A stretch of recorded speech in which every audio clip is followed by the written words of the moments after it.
CostasNarrativeXP presents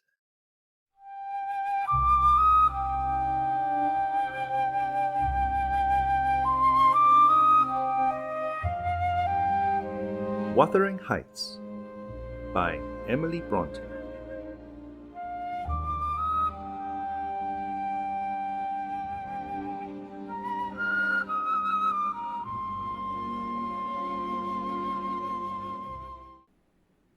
Chapter 1. 1801. I have just returned from a visit to my landlord, the solitary neighbor that I shall be troubled with. This is certainly a beautiful country. In all England, I do not believe that I could have fixed on a situation so completely removed from the stir of society. A perfect misanthropist's heaven. And Mr. Heathcliff and I are such a suitable pair to divide the desolation between us. A capital fellow. He little imagined how my heart warmed towards him when I beheld his black eyes withdraw so suspiciously under their brows as I rode up, and when his fingers sheltered themselves with a jealous resolution, still further in his waistcoat as I announced my name. "Mr. Heathcliff," I said. A nod was the answer. "Mr. Lockwood, your new tenant, sir. I do myself the honor of calling as soon as possible after my arrival, to express the hope that I have not inconvenienced you by my perseverance in soliciting the occupation of Thrushcross Grange. I heard yesterday you had had some thoughts." "Thrushcross Grange is my own, sir," he interrupted, wincing. "I should not allow anyone to inconvenience me if I could hinder it. Walk in." The walk-in was uttered with closed teeth and expressed the sentiment. Go to the deuce. Even the gate over which he leant manifested no sympathizing movement to the words, and I think that circumstance determined me to accept the invitation. I felt interested in a man who seemed more exaggeratedly reserved than myself. When he saw my horse's breast fairly pushing the barrier, he did put out his hand to unchain it, and then suddenly preceded me up the causeway, calling as we entered the court, "Joseph, take Mr. Lockwood's horse and bring up some wine." "Here we have the whole establishment of domestics, I suppose," was the reflection suggested by this compound order. "No wonder the grass grows up between the flags, and cattle are the only hedge cutters." Joseph was an elderly, nay, an old man, very old, perhaps, though hale and sinewy. "The Lord help us," he soliloquized in an undertone of peevish displeasure, while relieving me of my horse, looking, meantime, in my face so sourly that I charitably conjectured he must have need of divine aid to digest his dinner, and his pious ejaculation had no reference to my unexpected advent.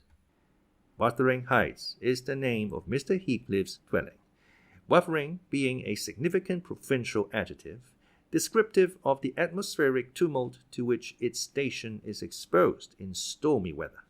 Pure, bracing ventilation they must have up there at all times, indeed. One may guess the power of the north wind blowing over the edge by the excessive slant of a few stunted firs at the end of the house, and by a range of gaunt thorns all stretching their limbs one way, as if craving alms of the sun. Happily, the architect had foresight to build it strong. The narrow windows are deeply set in the wall, and the corners defended with large jutting stones. Before passing the threshold, I paused to admire a quantity of grotesque carving lavished over the front, and especially about the principal door, about which, among a wilderness of crumbling griffins and shameless little boys, I detected the date 1500 and the name Hareton Earnshaw. I would have made a few comments and requested a short history of the place from the surly owner, but his attitude at the door appeared to demand my speedy entrance or complete departure, and I had no desire to aggravate his impatience previous to inspecting the penetralium. One step brought us into the family sitting-room, without any introductory lobby or passage. They call it here the house, preeminently. It includes kitchen and parlor, generally. But I believe at Wuthering Heights the kitchen is forced to retreat altogether into another quarter.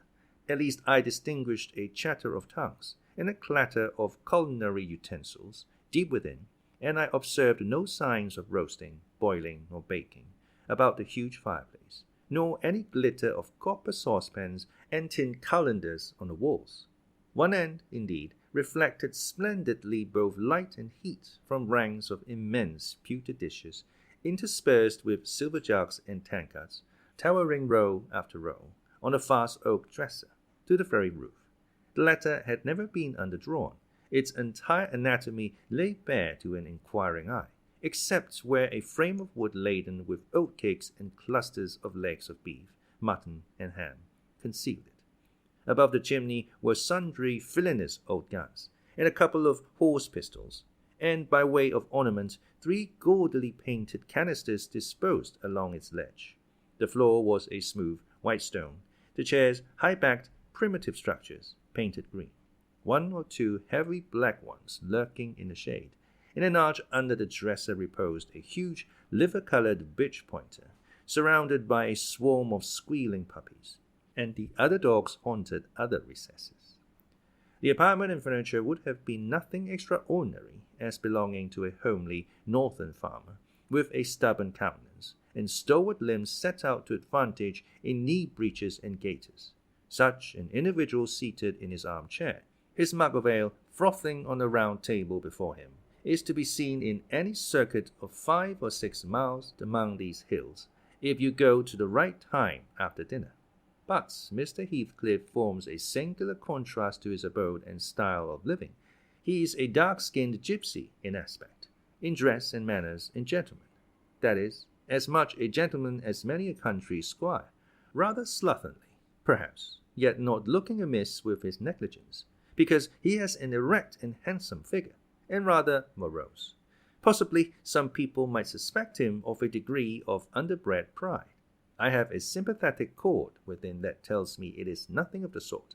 I know, by instinct, his reserve springs from an aversion to showy displays of feeling, to manifestations of mutual kindliness.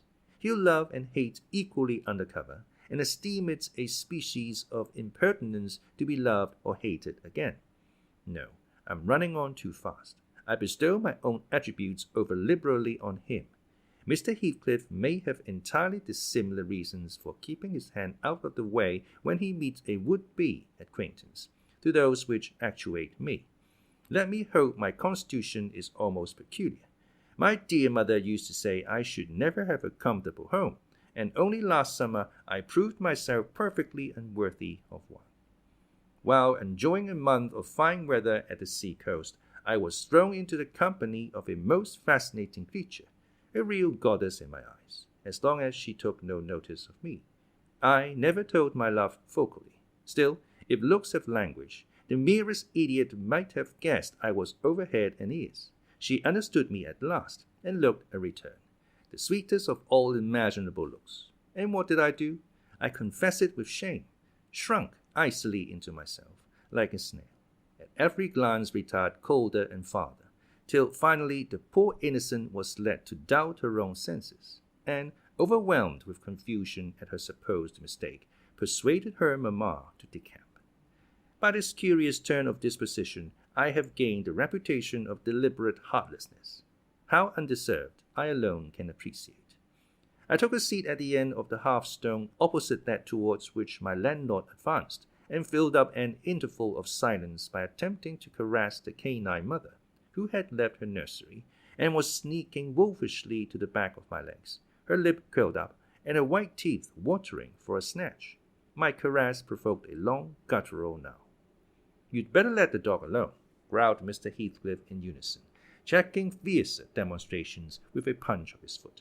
"She's not accustomed to be spoiled, not kept for a pet." Then, striding to a side door, he shouted again, "Joseph!" Joseph mumbled indistinctly in the depths of the cellar, but gave no imitation of ascending, so his master dived down to him, leaving me vis-a-vis the ruffian bitch and a pair of grim shaggy sheepdogs, who shared with her a jealous guardianship over all my movements.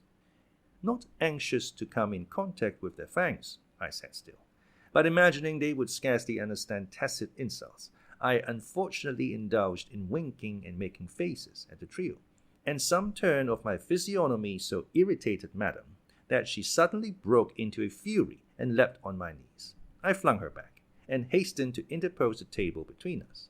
This proceeding aroused the whole hive. Half a dozen four-footed fiends of various sizes and ages issued from hidden dens to the common centre. I felt my heels and coat laps peculiar subjects of assault, and parrying off the larger combatants as effectually as I could with the poker, I was constrained to demand, aloud, assistance from some of the household in re-establishing peace. Mr. Heathcliff and his man climbed the cellar steps with vexatious phlegm. I don't think they moved 1 second faster than usual, though the hearth was an absolute tempest of worrying and yelping. Happily, an inhabitant of the kitchen made more dispatch, a lusty dame, with tucked-up gown, bare arms, and 5 flushed cheeks, rushed into the midst of us flourishing a frying pan, and used that weapon and her tongue to such purpose that the storm subsided magically, and she only remained heaving like a sea after a high wind when her master entered on the scene. "What the devil is the matter?" he asked, eyeing me in a manner that I could ill endure after this inhospitable treatment. "What the devil, indeed?" I muttered. "The herd of possessed swine could have had no worse spirits in them than those animals of yours, sir. You might as well leave a stranger with a brood of tigers." "They won't meddle with persons who touch nothing," he remarked, putting the bottle before me and restoring the displaced table. "The dogs do right to be vigilant. Take a glass of wine?" "No, thank you." "Not bitten, are you?" If I had been, I would have set my signet on the biter. Heathcliff's countenance relaxed into a grin. Come, he said. "You are flurried, Mr. Lockwood. Here, take a little wine. Guests are so exceedingly rare in this house that I and my dogs, I am willing to own, hardly know how to receive them. Your health, sir?" I bowed and returned the pledge, beginning to perceive that it would be foolish to sit sulking for the misbehavior of a pack of curs. Besides, I felt loath to yield the fellow further amusement at my expense, since his humour took that turn. He, probably swayed by prudential consideration of the folly of offending a good tenant, relaxed a little in the laconic style of chipping off his pronouns and auxiliary verbs, and introduced what he supposed would be a subject of interest, a discourse on the advantages and disadvantages of my present place of retirement. I found him very intelligent on the topics we touched, and before I went home, I was encouraged so far as to volunteer another visit tomorrow. He evidently wished no repetition of my intrusion. I shall go, notwithstanding. It is astonishing how sociable I feel myself compared with him.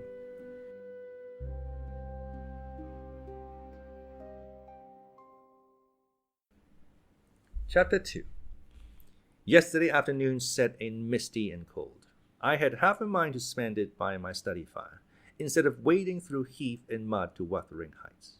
On coming up from dinner, however, on mounting the stairs with this lazy intention, and stepping into the room, I saw a servant girl on her knees surrounded by brushes and coal scuttles, and raising an infernal dust as she extinguished the flames with heaps of cinders.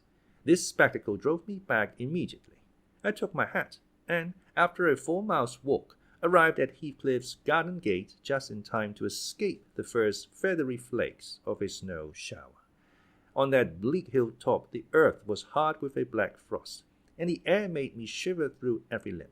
Being unable to remove the chain, I jumped over, and running up the flagged causeway bordered with straggling gooseberry bushes, knocked vainly for admittance, till my knuckles tingled and the dogs howled. "Wretched inmates!" I ejaculated, mentally. "You deserve perpetual isolation from your species for your churlish inhospitality. At least, I would not keep my doors barred in the daytime. I don't care. I will get it." So resolved, I grasped the latch and shook it vehemently. Vinegar-faced Joseph projected his head from a round window of the barn.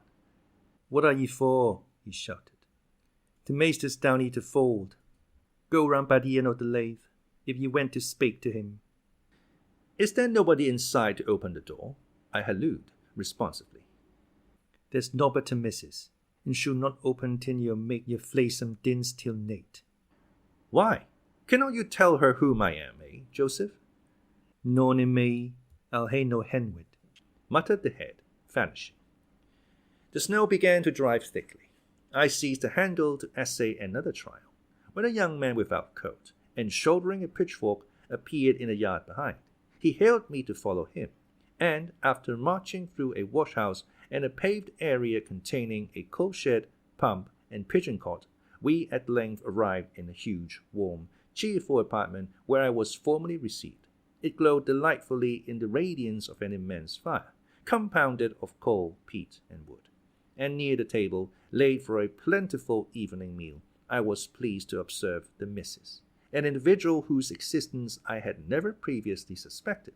I bowed and waited, thinking she would bid me take a seat. She looked at me, leaning back in her chair, and remained motionless and mute. "Rough weather," I remarked. "I'm afraid, Mrs. Heathcliff, the door must spare the consequence of your servants' leisure attendance. I had hard work to make them hear me." She never opened her mouth. I stared. She stared also. At any rate, she kept her eyes on me in a cool, regardless manner, exceedingly embarrassing and disagreeable. "Sit down," said the young man, gruffly. "He'll be in soon." I obeyed, and hemmed, and called the villain Juno, who deigned, at this second interview, to move the extreme tip of her tail, in token of owning my acquaintance. "A beautiful animal," I commenced again. "Do you intend parting with the little ones, madam?" "They are not mine," said the amiable hostess, more repellingly than Heathcliff himself could have replied. "Ah, your favourites are among these," I continued, turning to an obscure cushion full of something like cats. "A strange choice of favourites," she observed scornfully. Unluckily, it was a heap of dead rabbits. I hemmed once more, and drew closer to the hearth, repeating my comments on the wildness of the evening. "You should not have come out," she said, rising and reaching from the chimney-piece 2 of the painted canisters. Her position before was sheltered from the light. Now I had a distinct view of her whole figure and countenance. She was slender, and apparently scarcely past girlhood, an admirable form, and the most exquisite little face that I have ever had the pleasure of beholding. Small features, very fair, flaxen ringlets, or rather golden, hanging loose on her delicate neck, and eyes, had they been agreeable in expression, that would have been irresistible. Fortunately for my susceptible heart, the only sentiment they evinced hovered between scorn and a kind of desperation, singularly unnatural to be detected there. The canisters were almost out of her reach. I made a motion to aid her. She turned upon me as a miser might turn if anyone attempted to assist him in counting his gold. "I don't want your help," she snapped. "I can get them for myself." "I beg your pardon," I hastened to reply. "Were you asked to tea?" she demanded, tying an apron over her neat black frock, and standing with a spoonful of the leaf poised over the pot. "I shall be glad to have a cup," I answered. "Were you asked?" she repeated. "No," I said, half smiling. "You are the proper person to ask me." She flung the tea back, spoon and all, and resumed her chair in the pet, her forehead corrugated, and her red underlip pushed out, like a child's ready to cry. Meanwhile, the young man had slung on to his person a decidedly shabby upper garment, and, erecting himself before the blaze, looked down on me from the corner of his eyes, for all the world as if there were some mortal feud unavenged between us. I began to doubt whether he were a servant or not. His dress and speech were both rude, entirely devoid of the superiority observable in Mr. and Mrs. Heathcliff. His thick brown curls were rough and uncultivated. His whiskers uncroached bearishly over his cheeks, and his hands were unbrowned like those of a common labourer. Still, his bearing was free, almost haughty, and he showed none of a domestic's assiduity in attending on the lady of the house. In the absence of clear proofs of his condition, I deemed it best to abstain from noticing his curious conduct, and 5 minutes afterwards the entrance of Heathcliff relieved me, in some measure, from my uncomfortable state. "You see, sir, I am come, according to promise," I exclaimed, assuming the cheerful, "and I fear I shall be weather-bound for half an hour, if you can afford me shelter during that space." "Half an hour?" he said, shaking the white flakes from his clothes. "I wonder you should select the thick of a snowstorm to ramble about in. Do you know that you run a risk of being lost in the marshes? People familiar with these moors often miss their road on such evenings, and I can tell you there is no chance of a change at present." Perhaps I can get a guide among your lads, and he might stay at the Grange till morning. Could you spare me one?" "No, I could not." "Oh, indeed. Well then, I must trust to my own sagacity." "Are you going to make the tea?" demanded he of the shabby coat, shifting his ferocious gaze from me to the young lady. "Is he to have any?" she asked, appealing to Heathcliff. "Get it ready, will you?"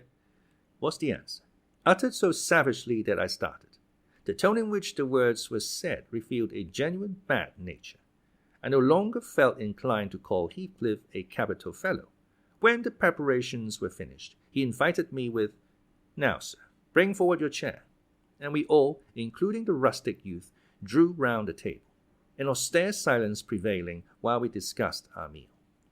I thought, if I had caused the cloud, it was my duty to make an effort to dispel it. They could not every day sit so grim and taciturn, and it was impossible, however ill-tempered they might be, that the universal scowl they wore was their everyday countenance. "It is strange," I began, in the interval of swallowing one cup of tea and receiving another. "It is strange how custom can mold our tastes and ideas. Many could not imagine the existence of happiness in a life of such complete exile from the world as you spend, Mr. Heathcliff. Yet I'll venture to say that, surrounded by your family, and with your amiable lady as the presiding genius over your home and heart—" "My amiable lady," he interrupted, with an almost diabolical sneer on his face. "Where is she, my amiable lady?" "Mrs. Heathcliff, your wife, I mean." "Well, yes. Oh, you would intimate that her spirit has taken the post of ministering angel and guards the fortunes of Wuthering Heights, even when her body is gone. Is that it?" Perceiving myself in a blunder, I accepted to correct it. I might have seen there was too great a disparity between the ages of the parties to make it likely that they were man and wife. One was about 40, a period of mental figure at which men seldom cherish the delusion of being married for love by girls. That dream is reserved for the solace of our declining years. The other did not look 17. Then it flashed upon me. The clown at my elbow, who is drinking his tea out of a basin and eating his bread with unwashed hands, may be her husband, Heathcliff Jr., of course. Here is the consequence of being buried alive. She has thrown herself away upon that boor from sheer ignorance that better individuals existed. A sad pity. I must beware how I cause her to regret her choice. The last reflection may seem conceited. It was not. My neighbor struck me as bordering on repulsive. I knew, through experience, that I was tolerably attractive. "Mrs. Heathcliff is my daughter-in-law," said Heathcliff, corroborating my surmise. He turned, as he spoke, a peculiar look in her direction, a look of hatred, unless he has a most perverse set of facial muscles that will not, like those of other people, interpret the language of his soul. "Ah, certainly, I see now. You are the favored possessor of the beneficent fairy," I remarked, turning to my neighbor. This was worse than before. The youth grew crimson and clenched his fist, with every appearance of a meditated assault, but he seemed to recollect himself presently and smothered the storm in a brutal curse, muttered on my behalf, which, however, I took care not to notice. "Unhappy in your conjectures, sir," observed my host. "We neither of us have the privilege of owning your good fairy. Her mate is dead. I said she was my daughter-in-law. Therefore, she must have married my son." "And this young man is—" "Not my son, assuredly." Heathcliff smiled again, as if it were rather too bold a jest to attribute the paternity of that bear to him. "My name is Hareton Earnshaw," growled the other, "and I'd counsel you to respect it." "I've shown no disrespect," was my reply, laughing internally at the dignity with which he announced himself. He fixed his eye on me longer than I cared to return the stare, for fear I might be tempted either to box his ears or render my hilarity audible. I began to feel unmistakably out of place in that pleasant family circle. The dismal spiritual atmosphere overcame, and more than neutralized, the glowing physical comforts round me, and I resolved to be cautious how I ventured under those rafters a third time. The business of eating being concluded, and no one uttering a word of sociable conversation, I approached a window to examine the weather. A sorrowful sight I saw. dark night coming down prematurely, and sky and hills mingled in one bitter whirl of wind and suffocating snow. "I don't think it possible for me to get home now without a guide," I could not help exclaiming. "The roads will be buried already, and if they were bare, I could scarcely distinguish a foot in advance." "Hareton, drive those dozen sheep into the barn porch. They'll be covered if left in the fold all night, and put a plank before them," said Heathcliff. "How must I do?" I continued, with rising irritation. There was no reply to my question, and on looking round I saw only Joseph bringing in a pail of porridge for the dogs, and Mrs. Heathcliff leaning over the fire, diverting herself with burning a bundle of matches, which had fallen from the chimney-piece as she restored the tea canister to its place. The former, when he had deposited his burden, took a critical survey of the room, and in cracked tones grated out, "Oh, wonder how you can fashion to stand dairy idleness and war, when autumn's gone out. But you're a note, and it's no use talking. You'll never mend all your ill ways, but go right to the devil, like your mother afore you." I imagined for a moment that this piece of eloquence was addressed to me, and, sufficiently enraged, stepped towards the aged rascal with an intention of kicking him out of the door. Mrs. Heathcliff, however, checked me by her answer. "You scandalous old hypocrite," she replied, "are you not afraid of being carried away bodily whenever you mention the devil's name? I warn you to refrain from provoking me, or I'll ask your abduction as a special favor. Stop, look here, Joseph," she continued, taking a long, dark book from a shelf. "I'll show you how far I've progressed in the black art. I shall soon be competent to make a clear house of it. The red cow didn't die by chance, and your rheumatism can hardly be reckoned among providential visitations." "Oh, wicked, wicked," gasped the elder. "May the Lord deliver us from evil." "No, reprobate, you are a castaway. Be off, or I'll hurt you seriously. I'll have you all modelled in wax and clay, and the first who passes the limits I fix shall. I'll not say what he shall be done to, but you see. Go, I'm looking at you." The little witch put a mock malignity into her beautiful eyes, and Joseph, trembling with sincere horror, hurried out, praying and ejaculating "wicked" as he went. I thought her conduct must be prompted by a species of dreary fun, and, now that we were alone, I endeavoured to interest her in my distress. "Mrs. Heathcliff," I said earnestly, "you must excuse me for troubling you. I presume, because, with that face, I am sure you cannot help being good-hearted. Do point out some landmarks by which I may know my way home. I have no more idea how to get there than you would have how to get to London." "Take the road you came," she answered, ensconcing herself in a chair, with a candle, and a long book open before her. "It is brief advice, but as sound as I can give. Then, if you hear of me being discovered dead in a bog or a pit full of snow, your conscience won't whisper that it is partly your fault?" "How so? I cannot escort you. They wouldn't let me go to the end of the garden wall." "You! I should be sorry to ask you to cross the threshold for my convenience on such a night," I cried. "I want you to tell me my way, not to show it, or else to persuade Mr. Heathcliff to give me a guide." "Who?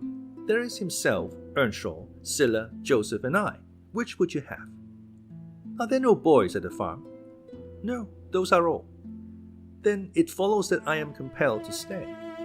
"That you may settle with your host. I have nothing to do with it." "I hope it will be a lesson to you to make no more rash journeys on these hills," cried Heathcliff's stern voice from the kitchen entrance. "As to staying here, I don't keep accommodations for visitors. You must share a bed with Hareton or Joseph, if you do." "I can sleep on a chair in this room," I replied. No. A stranger is a stranger, be he rich or poor. It will not suit me to permit anyone the range of the place while I'm off guard," said the unmannerly wretch. With this insult, my patience was at an end. I uttered an expression of disgust and pushed past him into the yard, running against Earnshaw in my haste. It was so dark that I could not see the means of exit, and as I wandered round, I heard another specimen of their civil behavior amongst each other. At first, the young man appeared about to befriend me. "I'll go with him as far as the park," he said. "You go with him to hell," exclaimed his master, or whatever relation he bore. "And who is to look after the horses, eh?" A man's life is more consequence than one evening's neglect of the horses.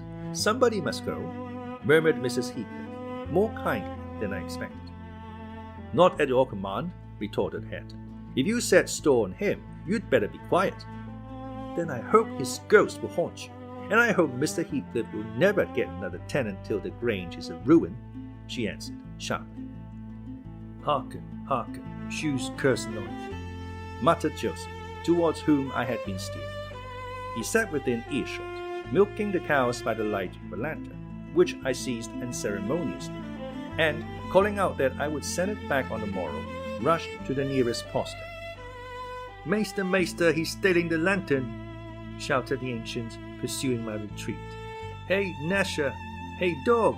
Hey, wolf, hold him, hold him! On opening the little door, 2 hairy monsters flew at my throat, bearing me down and extinguishing the light, while a mingled guffaw from Heathcliff and Hareton put the copestone on my rage and humiliation. Fortunately, the beasts seemed more bent on stretching their paws and yawning and flourishing their tails than devouring me alive, but they would suffer no resurrection, and I was forced to lie till their malignant masters pleased to deliver me. Then, headless and trembling with wrath, I ordered the miscreants to let me out, on their peril to keep me 1 minute longer, with several incoherent threats of retaliation that, in their indefinite depth of virulency, smacked of King Lear. The vehemence of my agitation brought on a copious bleeding at the nose, and still Heathcliff laughed, and still I scolded. I don't know what would have concluded the scene, had there not been one person at hand rather more rational than myself, and more benevolent than my entertainer. This was Scylla, the stout housewife, who at length issued forth to inquire into the nature of the uproar. She thought that some of them had been laying violent hands on me, and, not daring to attack her master, she turned her vocal artillery against the younger scoundrel. Well, Mr. Earnshaw, she cried, I wonder what you have again next. Are we going to murder folk on our very doorstones? I see this house will never do for me. Look at the poor lad. He's fair choking. Wisht, you might go on so. Come in, and I'll cure that. There now, hold ye still. With these words she suddenly splashed a pint of icy water down my neck and pulled me into the kitchen. Mr. Heathcliff followed, his accidental merriment expiring quickly in his habitual moroseness.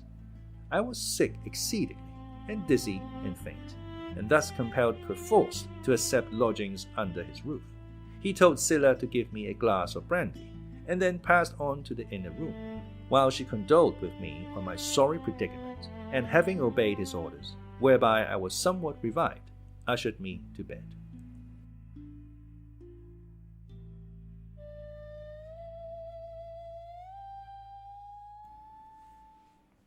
Chapter 3. While leading the way upstairs, she recommended that I should hide the candle, and not make a noise, for her master had an odd notion about the chamber she would put me in, and never let anybody lodge there willingly. I asked the reason. She did not know. She answered, she had only lived there a year or 2, and they had so many queer goings-on, she could not begin to be curious. Too stupefied to be curious myself, I fastened my door and glanced round for the bed. The whole furniture consisted of a chair, a clothes press, and a large oak case, with squares cut out near the top resembling coach windows. Having approached this structure, I looked inside, and perceived it to be a singular sort of old-fashioned couch, very conveniently designed to obviate the necessity for every member of the family having a room to himself. In fact, it formed a little closet, and the ledge of the window, which it enclosed, served as a table. I slid back the panelled sides, got in with my light, pulled them together again, and felt secure against the vigilance of Heathcliff and everyone else.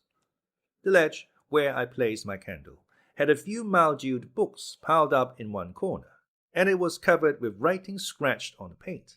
This writing, however, was nothing but a name repeated in all kinds of characters, large and small.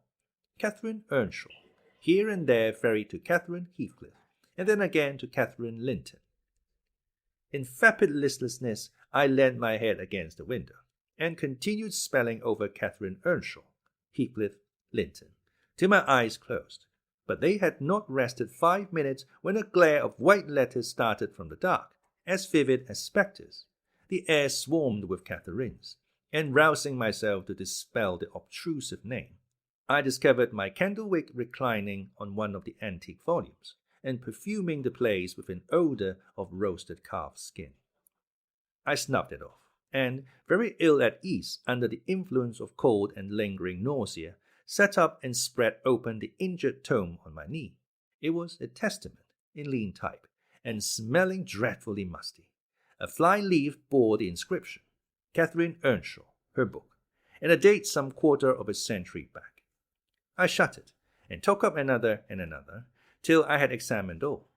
Catherine's library was select, and its state of dilapidation proved it to have been well used, though not altogether for a legitimate purpose. Scarcely one chapter had escaped a pen-and-ink commentary, at least the appearance of one, covering every morsel of blank that the printer had left.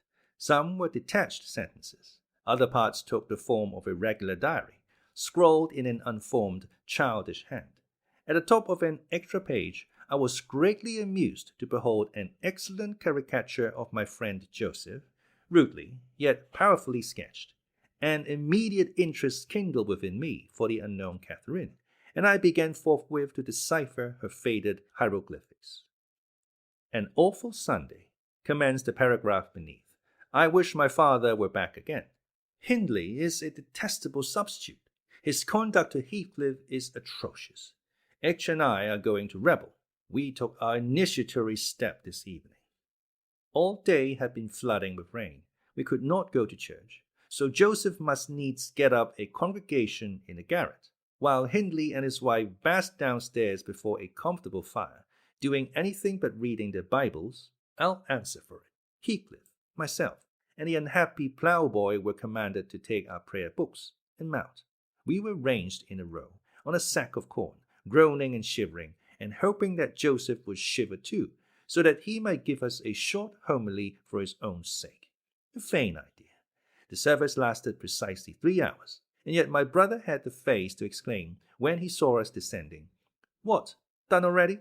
On Sunday evenings we used to be permitted to play, if we did not make much noise. Now a mere titter is sufficient to send us into corners." "You forget you have a master here," says the tyrant. "I'll demolish the first who puts me out of temper. I insist on perfect sobriety and silence. Oh boy, was that you? Francis, darling, pull his hair as you go by." I heard him snap his fingers. Frances pulled his hair heartily, and then went and seated herself on her husband's knee, and there they were, like two babies, kissing and talking nonsense by the hour, foolish palaver that we should be ashamed of. We made ourselves as snug as our means allowed in the arch of the dresser. I had just fastened our pinafores together, and hung them up for a curtain, when in comes Joseph, on an errand from the stables. He tears down my handiwork, boxes my ears, and crows. "To Master Norbert just buried, and Sabbath not awed, and the sound of the gospel still in your lugs, in your Derby laking. Shame on ye. Sit ye down, ill childer. There's good books enough if you read them. Sit ye down, and think of yourselves." Saying this, he compelled us so to square our positions that we might receive from the far-off fire a dull ray to show us the text of the lumber he thrust upon us. I could not bear the employment. I took my dingy volume by the scroop, and hurled it into the dog kennel, vowing I hated a good book. Heathcliff kicked his to the same place. Then there was a hubbub. "Master Hindley," shouted our chaplain. "Master Coombe hither.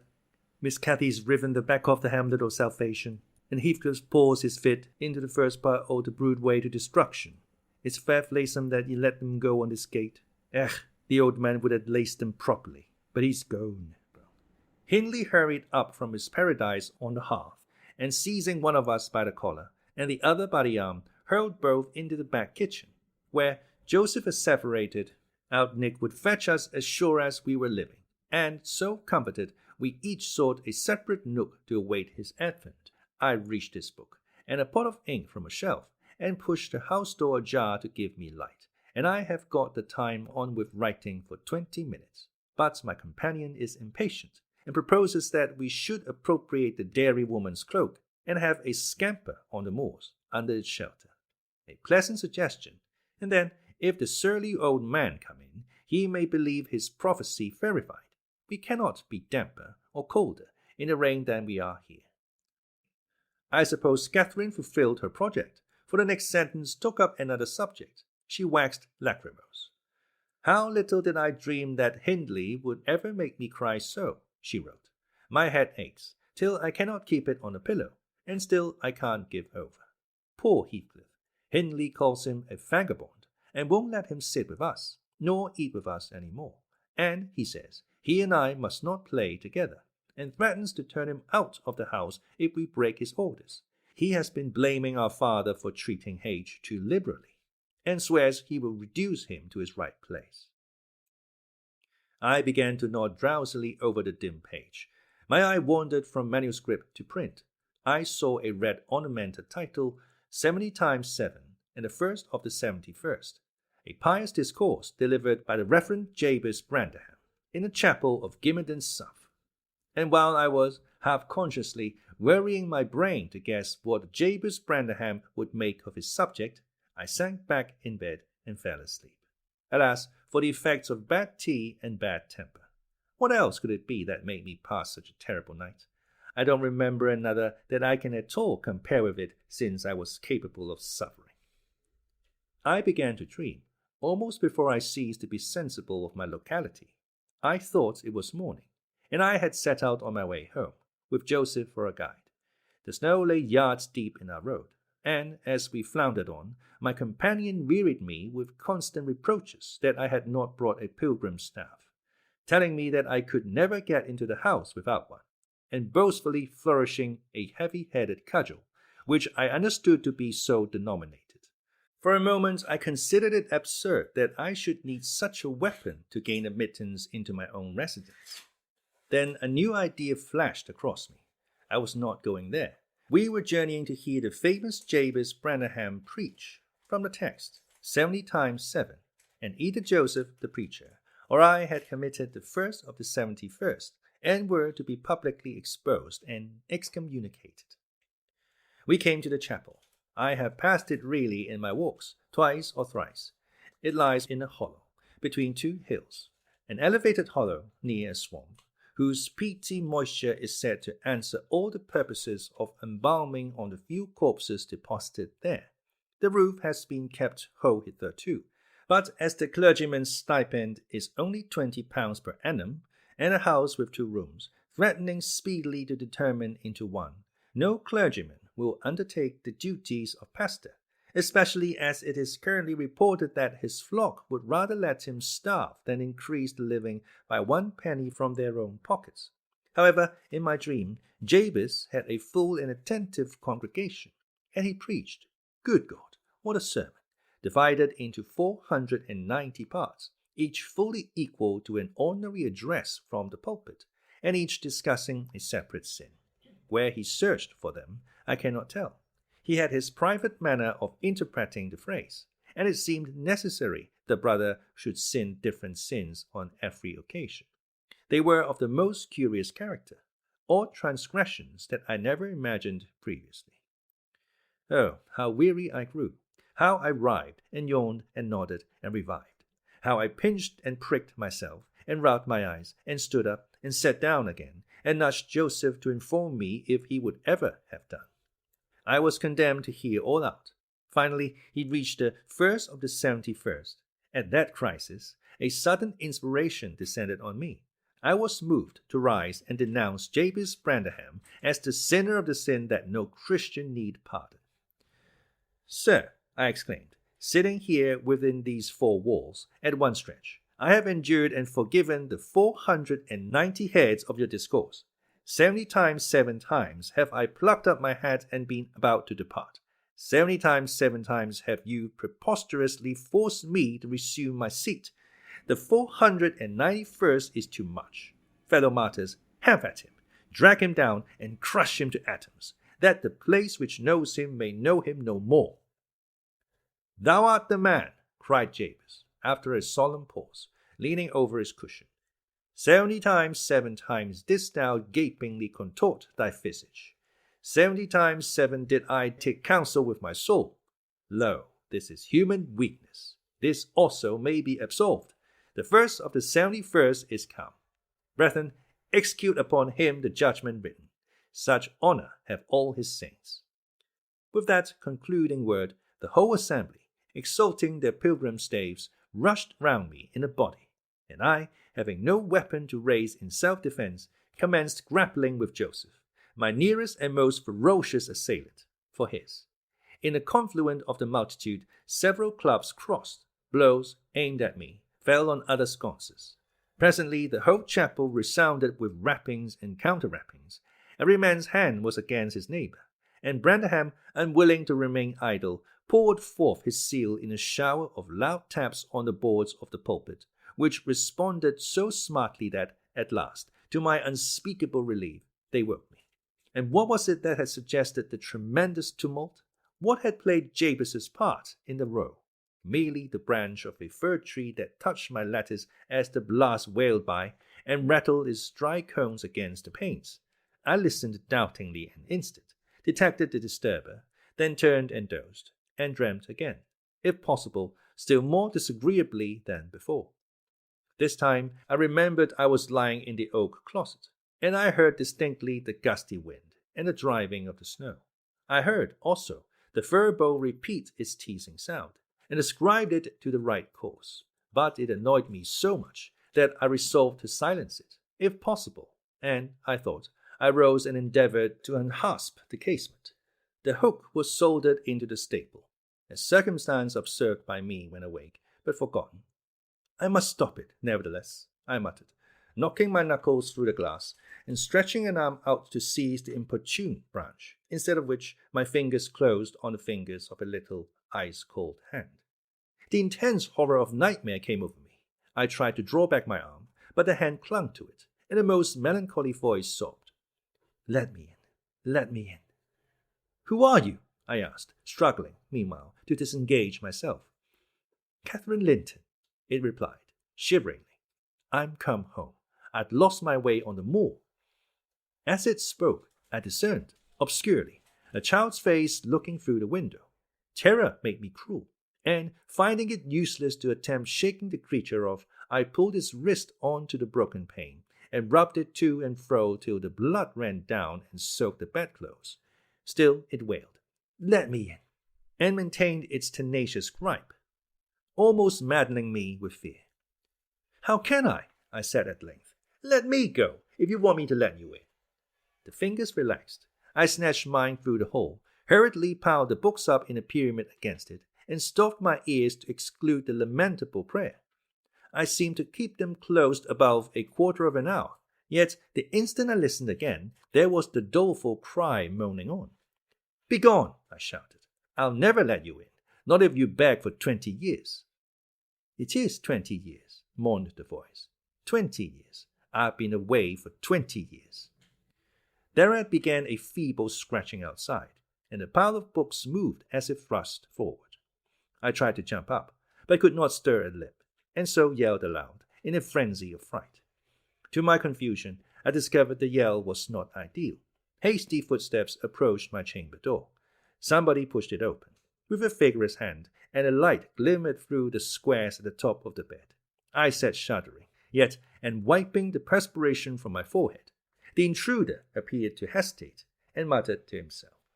At last, he said, in a half-whisper, plainly not expecting an answer, "Is anyone here?" I considered it best to confess my presence, for I knew Heathcliff's accents, and feared he might search further, if I kept quiet. With this intention, I turned and opened the panels. I shall not soon forget the effect my action produced. Heathcliff stood near the entrance, in his shirt and trousers, with a candle dripping over his fingers, and his face as white as the wall behind him. The first creak of the oak startled him like an electric shock. The light leaped from his hold to a distance of some feet, and his agitation was so extreme that he could hardly pick it up. "It is only your guest, sir," I called out, desirous to spare him the humiliation of exposing his cowardice further. I had the misfortune to scream in my sleep, owing to a frightful nightmare. "I'm sorry I disturbed you." "Oh, God confound you, Mr. Lockwood. I wish you were at the—" commenced my host, setting the candle on a chair, because he found it impossible to hold it steady. And who showed you up into this room? He continued, crushing his nails into his palms, and grinding his teeth to subdue the maxillary convulsions. Who was it? I've a good mind to turn them out of the house this moment. It was your servant Scylla, I replied, flinging myself onto the floor, and rapidly resuming my garments. I should not care if you did, Mr. Heathcliff. She richly deserves it. I suppose that she wanted to get another proof that the place was haunted, at my expense.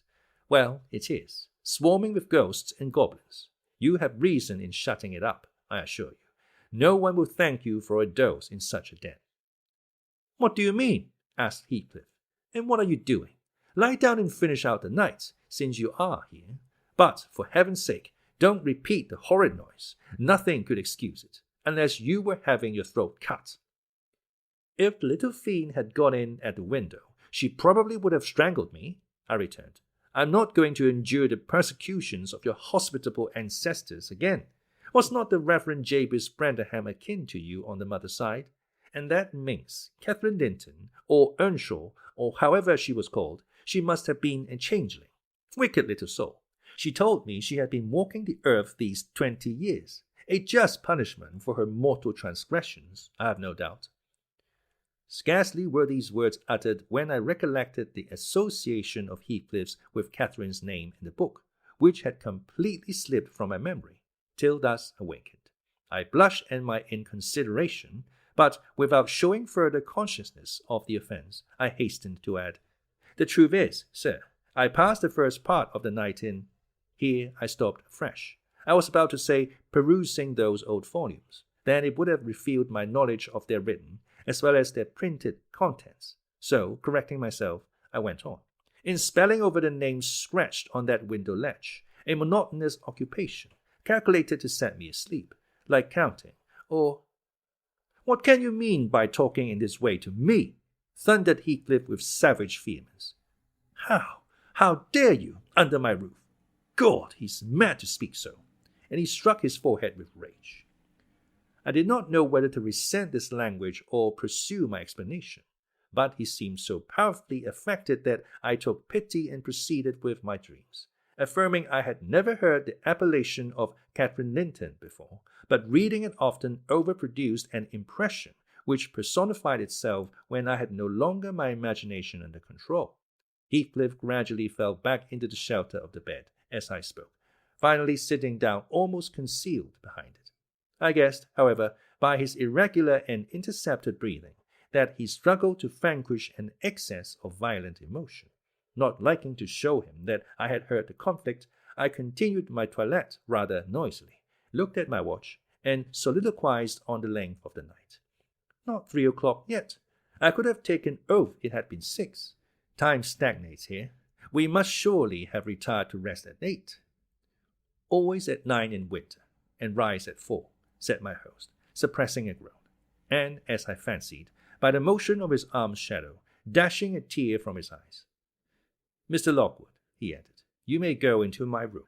You'll only be in the way, coming downstairs so early, and your childish outcry has sent sleep to the devil for me. And for me too, I replied. I'll walk in the yard till daylight, and then I'll be off, and you need not dread a repetition of my intrusion.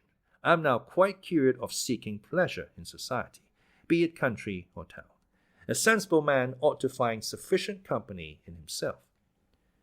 Delightful company, muttered Heathcliff. Take the candle, and go where you please. I shall join you directly. Keep out of the yard, though. The dogs are unchained.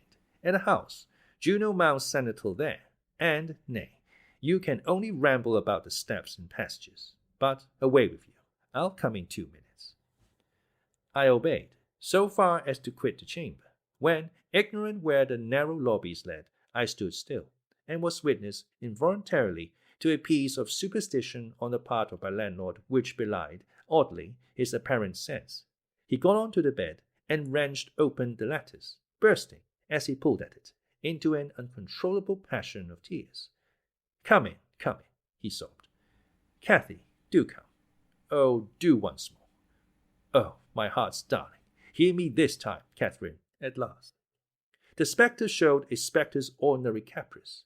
It gave no sign of being, but the snow and wind whirled wildly through, even reaching my station and blowing out the light.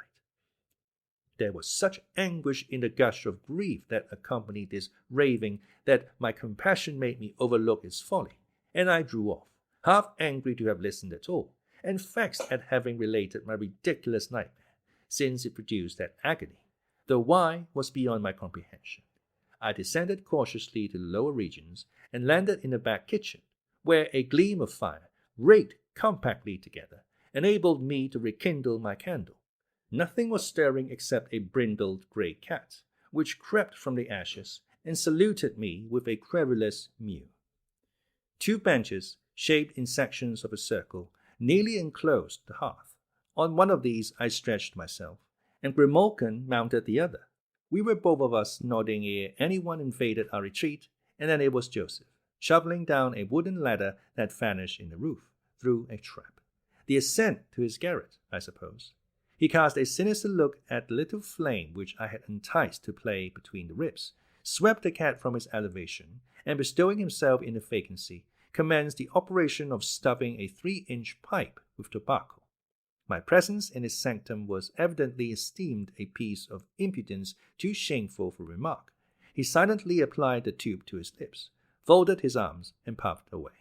I let him enjoy the luxury unannoyed, and after sucking out his last reef, and heaving a profound sigh, he got up, and departed as solemnly as he came. A more elastic footstep entered next, and now I opened my mouth for a good morning, but closed it again, the salutation unachieved, for Hareton Earnshaw was performing his orison sotto voce, in a series of curses directed against every object he touched, while he rummaged a corner for a spade or shovel to dig through the drifts. He glanced over the back of the bench, dilating his nostrils, and thought as little of exchanging civilities with me as with my companion the cat. I guessed, by his preparations, that egress was allowed, and, leaving my hard couch, made a movement to follow him. He noticed this, and thrust at an inner door with the end of his spade, intimating by an inarticulate sound that there was the place where I must go, if I changed my locality. It opened into the house, where the females were already astir.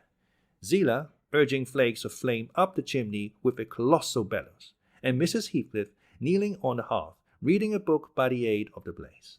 She held her hand interposed between the furnace heat and her eyes, and seemed absorbed in her occupation, desisting from it only to chide the servant for covering her with sparks, or to push away a dog, now and then, that snoozled its nose out forwardly into her face.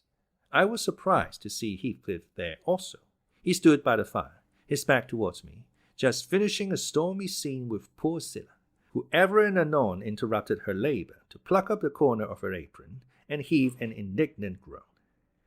"And you worthless," he broke out as I entered, turning to his daughter-in-law, and employing an epithet as harmless as duck or sheep, but generally represented by a dash.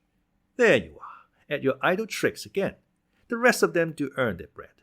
You live on my charity. Put your trash away, and find something to do.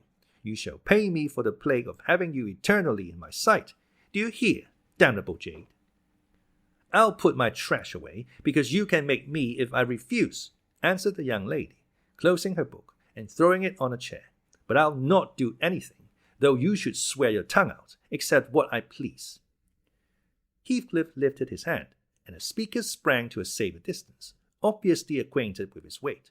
Having no desire to be entertained by a cat-and-dog combat, I stepped forward briskly, as if eager to partake the warmth of the hearth, and innocent of any knowledge of the interrupted dispute. Each had enough decorum to suspend further hostilities.